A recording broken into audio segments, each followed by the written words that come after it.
My parents gave everything to my golden child sibling, then demanded I fund their retirement. I refused and cut ties. I'm 34M, and I don't think I've ever had a normal relationship with my parents. Growing up, it was pretty clear my younger brother, let's call him T, was their favorite. He's 2 years younger than me, and while I was the one who got good grades, kept out of trouble, and tried to make something of myself, T, he was the screw up plain and simple. But to my parents, that didn't matter. It never mattered. I was the responsible one, so they expected me to handle things, while T just skated through life with their full support. To give you an idea, T barely graduated high school. He partied hard, dropped out of community college, then bounced between dead-end jobs while living at home well into his late 20s. Meanwhile, I was working my ass off to pay for college, land a decent job, and save for a house, and no matter what I did, I was never enough for them. Everything was always about how T needed help, how T was struggling, how I was independent and could handle myself. Last year, things finally hit the fan. I went to visit my parents for a typical Sunday dinner. We weren't exactly close, but I still did the obligatory family thing once in a while. Anyway, we're sitting in the living room after eating, and my dad suddenly gets this serious look on his face. My mom's sitting next to him, fidgeting with her hands like she's nervous, but they're both acting like they have something major to tell me. We made a decision, my dad says, about the estate. I'm thinking, okay, they're getting older, maybe they're drawing up wills or something. But then he drops it. They've signed everything over to T. The house, the vacation cabin, their savings, everything. I didn't react at first. I just sat there, staring at them, waiting for the punchline that never came. They were dead serious. My father started rambling about how T needs the support more, and how I'm doing well on my own and don't need their help. My mother, of course, was nodding along like she always does, as if they had rehearsed this entire thing. So, you're giving everything to him, I asked, trying to keep my voice steady. And I'm getting nothing? They exchanged a quick glance, and my mom jumps in with her usual bullshit. It's not about that. You know we love you both, but you're stable. You've always been responsible, and T's, well, he struggled. Struggled. That was the word they used. Like blowing every opportunity and partying away his 20s counted as struggling. You do realize I busted my ass to get where I am, right? I said. I didn't just magically become stable, I worked for it. They didn't get it. Or maybe they didn't care. My dad just sighed and rubbed his temples like I was being unreasonable. We're not trying to punish you. We just think T needs more help right now. You've always been the strong one. I've heard this crap my entire life. But hearing it now, with them essentially cutting me out of their lives in favor of him, felt different. But I wasn't going to make a scene. Not yet. Instead, I asked the obvious question. So what's your plan for retirement? You're giving everything to him.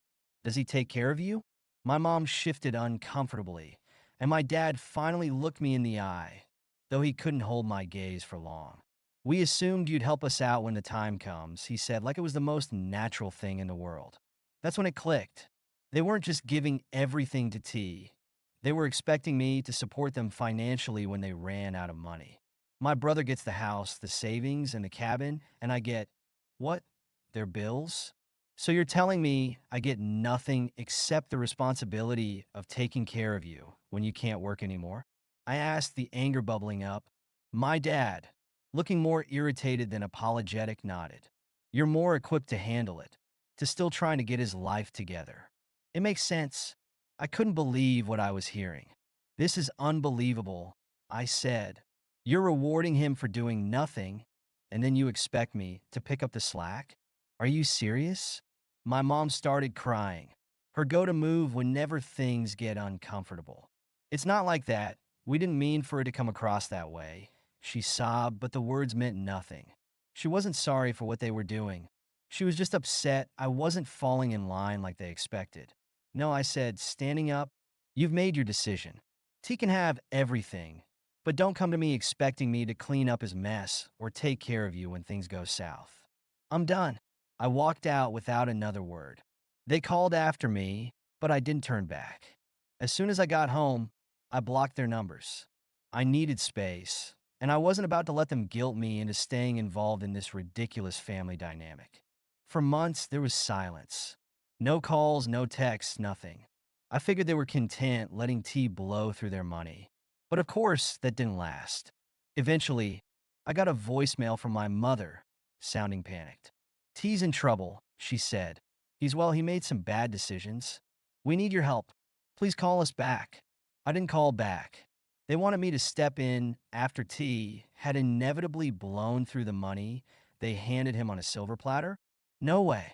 I deleted the voicemail and moved on with my day. A week later, my dad tried calling, then my aunt, then random family friends. All of them with the same sob story. T's struggling. Your parents need help. It was insane. My parents had given everything to T, watched him burn through it, and now they were coming to me again to bail them out. The entitlement was staggering. I finally answered one of my aunt's calls. She tried the whole family guilt trip, telling me it was my duty to help my parents, especially now that T had messed up. I wasn't having it. Let me get this straight, I said. They gave T everything, right? So he's their responsibility now, not me. She sputtered. But they didn't know T would blow through it all. They thought they were helping him. You can't just leave them in the lurch. Why not? I asked, my voice steady. They made their choice. I'm not cleaning up after them. I hung up after that. I was done with these people trying to drag me back into a mess that wasn't mine to fix. Then a few weeks later, I got a call from a lawyer. Apparently, my parents were trying to rewrite their will, this time to make me the executor of T's estate because, surprise, surprise, he couldn't handle it himself. The lawyer started rattling off some legal jargon about how I'd be responsible for managing their assets once they were gone, which of course included keeping an eye on T. I cut him off. No, I'm not interested. Tell them I'm out. There was a long pause on the other end of the line, like the lawyer wasn't used to hearing this kind of response. Are you sure? I'm sure, I said. Tell them I want nothing to do with it. I hung up and blocked the lawyer's number, too. This was getting ridiculous. They were so determined to put everything in T's name, but the second he screwed it up, they turned to me to fix it. Not happening.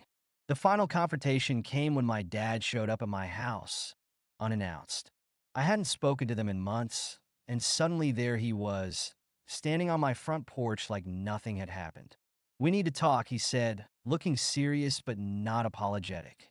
I crossed my arms. There's nothing to talk about.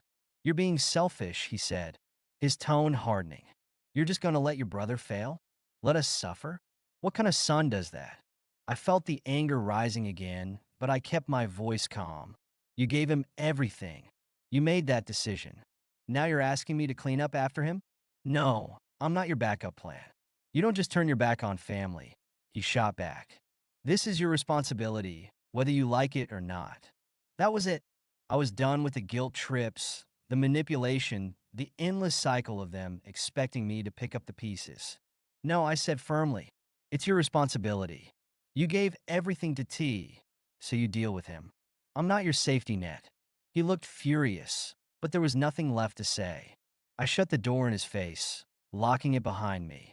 He banged on it a few times, but eventually he left. After that, I stopped hearing from them as much. I'm sure they're still telling relatives I'm the bad guy, letting everyone know how I abandoned them, but honestly, I don't care anymore. They made their bed, and now they can lie in it. I've moved on since then. They tried a few more times to get through to me, but I ignored them. Every call, every voicemail, every desperate attempt from some distant relative to guilt me back into the fold, I shut it all down. T can have everything, just like they wanted, but they can't have me cleaning up the messes they've made. I'm not going to lie and say it didn't hurt. It did for a while, but eventually you have to accept people for who they are. My parents made their choice, and now they have to live with it. I've made mine and I feel lighter because of it. Sometimes you have to let people destroy their own lives without dragging you down with them. And you know what?